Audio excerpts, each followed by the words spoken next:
Hey everybody, thanks for joining me. Talk some more metal, look at some albums, and talk about some shows.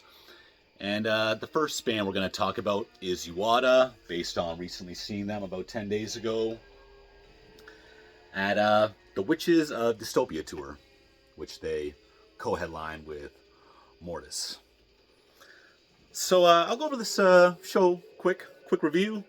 I had a great time here, mostly due to the variety presented here. First group of the night was Wraith Night, which seems to be a side project associated with Uada. I guess dungeon synth, but it was different. It wasn't.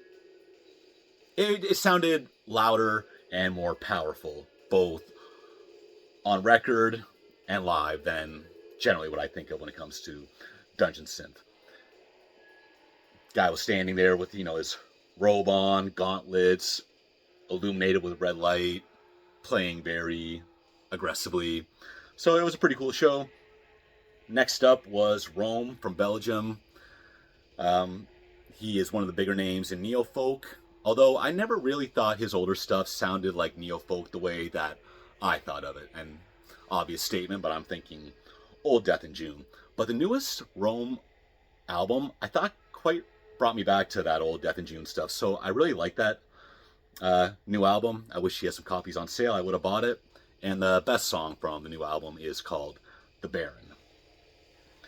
Next up was Mortis, original bass player for Emperor, dungeon synth innovator. But what he's been doing for the last over 20 years for sure is kind of more like, to put it simply, I would say Sisters of Mercy meets Depeche Mode with his own spin on it. Didn't know what to expect live.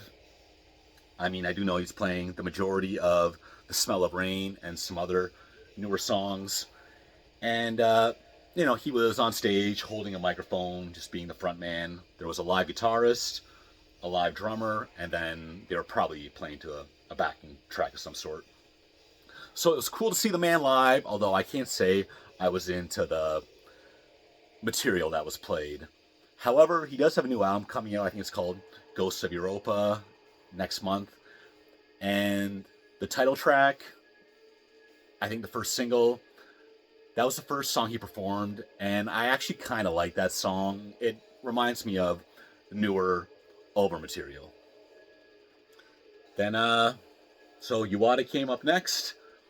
And I thought they were awesome. I saw them for the first time maybe 3 years ago, opening for Rotting Christ, and I thought they stole the show.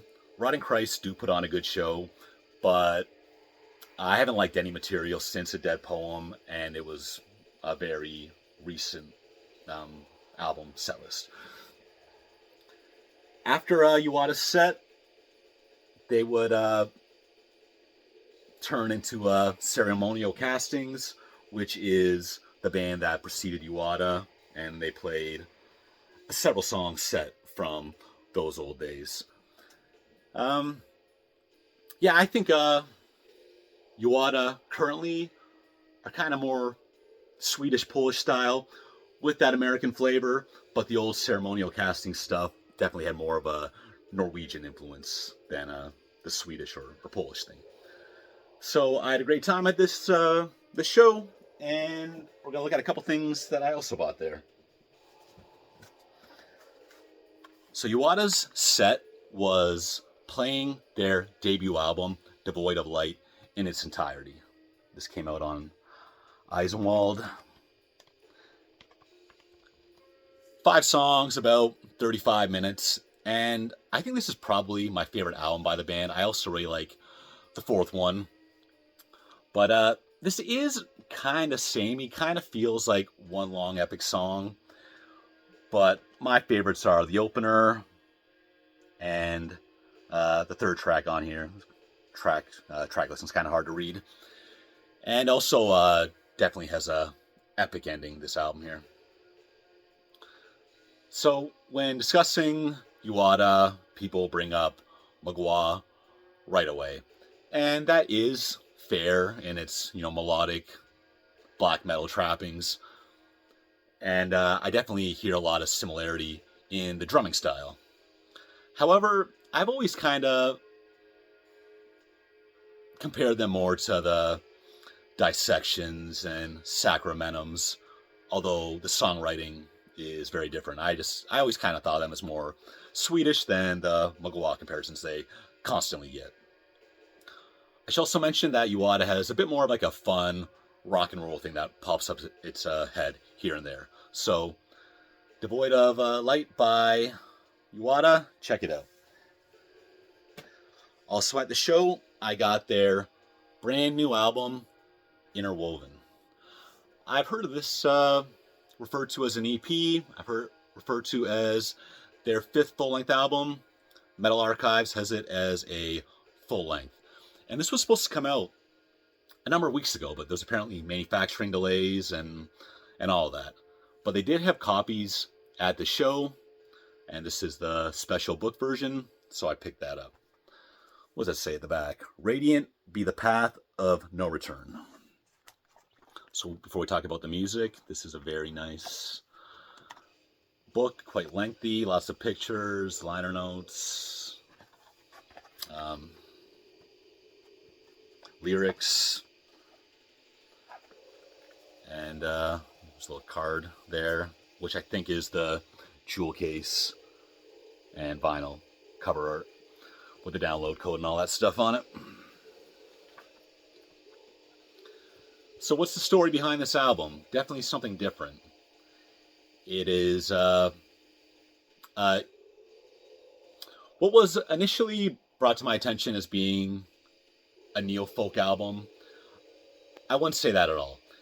It is acoustic though. And what we have here is 4 older Uada songs, one from each of their 4 full-length albums preceding it, done acoustically. And then at the end, there is a cover of a Rome song who played the same show where I bought this, and then a cover of Nirvana's Something in the Way. I do like the original Nirvana song, and I like it here too, although I think the vocals are a little much on that one for me. All clean vocals, but that song is probably my least favorite in terms of the vocal performance. Now, again, I mentioned that I thought this would be a neo-folk album, and it's definitely not. And the weird thing about it is that, okay, so there's lots of cello on here, but it sounds very Eastern in parts. Sometimes it's like Eastern European sounding, Indian sounding, Middle Eastern sounding. It just has like more of a world music flavor to it.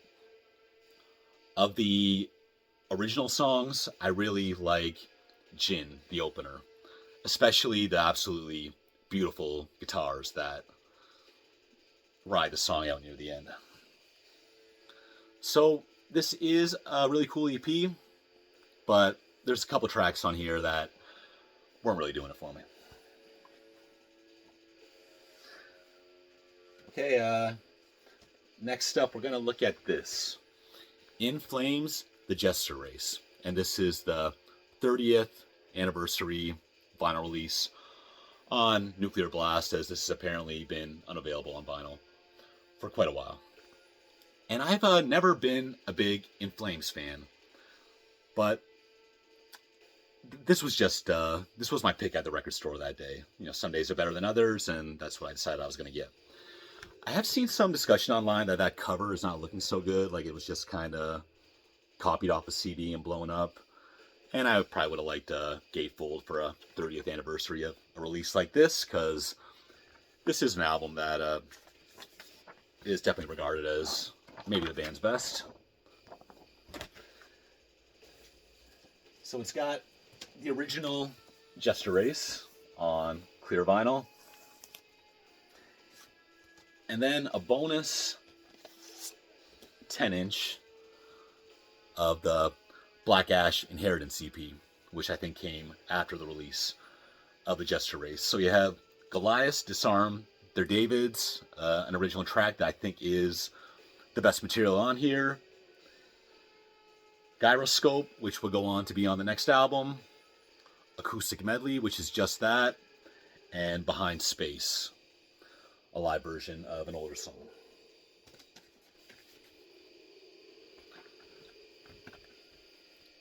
I mentioned on quite a few videos at this point that I went to Sweden on a trip about 4 years ago, and I just did the cliche thing, get those Gothenburg classics on as I, walked around looking at the sights and sounds of Gothenburg. And so I definitely have some memories associated with this. My favorite tracks are probably Dead Eternity, the title track, and December Flower, basically kind of the middle part of the album. And it also kind of brought me back, I had this not too far away, back in Metal Maniacs 1998, back when the Gothenburg thing was really popping off with At the Gates, In Flames, Dark Tranquillity releasing their most iconic material.